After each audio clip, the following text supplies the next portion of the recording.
বিশ্বের মুসলিম জনগোষ্ঠীর সংখ্যা যেমন বাড়ছে তেমনই বাড়ছে হালাল পণ্যের চাহিদা। শুধু খাদ্য নয়, ওষুধ, প্রসাধনী, পোশাক, চামড়াজাত পণ্য, এমনকি পর্যটন ও লজিস্টিক্সেও বিস্তৃত হচ্ছে হালাল অর্থনীতির পরিধি। 2025 সালে বিশ্বব্যাপী হালাল পণ্যের বাজার ছিল $3.3 ট্রিলিয়ন।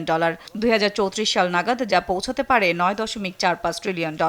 শনিবার বিসিআই আয়োজিত রপ্তানি বৈচিত্র্যকরণে হালাল পণ্যের গুরুত্ব শীর্ষক কর্মশালায় খাত সংশ্লিষ্টরা জানান, ক্রমবর্ধমান এই বাজার বাংলাদেশের জন্য বড় সুযোগ তৈরি করতে পারে। বাংলাদেশ হ্যাজ অপরচুনিটি দুটো কারণে। একটা হচ্ছিল যে আমাদের অনেক প্রোডাক্ট অর্গানিক, আর 2 নম্বর হচ্ছে মুসলিম কান্ট্রি, আমাদের ইমেজ রয়েছে, সেই ইমেজটাকে আমাকে গড়ে তুলতে হবে, ব্র্যান্ডিং করতে হবে। আমাদের ইকোনমিক ট্রান্সফরমেশনে সেই দিকটার দিকে যেতে হলে এই হালাল ইকোনমি একটা বড় রোল প্লে করে।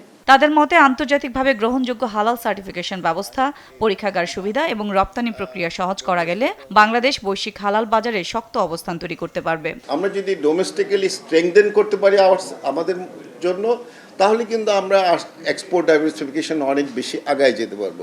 বিএসটিআই অথবা ইসলামিক ফাউন্ডেশনের লোগোটা ইউজ করতে, সেক্ষেত্রে আমরা কোনো ফি দিতে চাই না। আমাদের ওইখানে তারা যাবে, আমাদেরকে ট্রেন করবে, আমাদের যদি কোথাও ভুল থাকে সেটা তারা ঠিক করে দিবে, দিয়ে আমাদের ফ্রি সার্টিফিকেটটা দিবে, তাদের লোগোটা আমরা ইউজ করব। বিসিআই সভাপতি জানান, তৈরি পোশাক খাতের উপর নির্ভরশীলতা কমিয়ে রপ্তানি বৈচিত্র্যকরণেও সম্ভাবনাময় খাত হয়ে উঠতে পারে হালাল পণ্যের বাজার।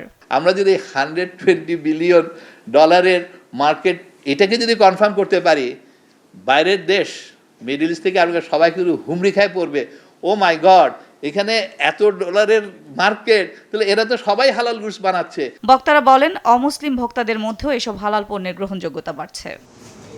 সাদিয়া লাবনী, দেশ টিভি, ঢাকা।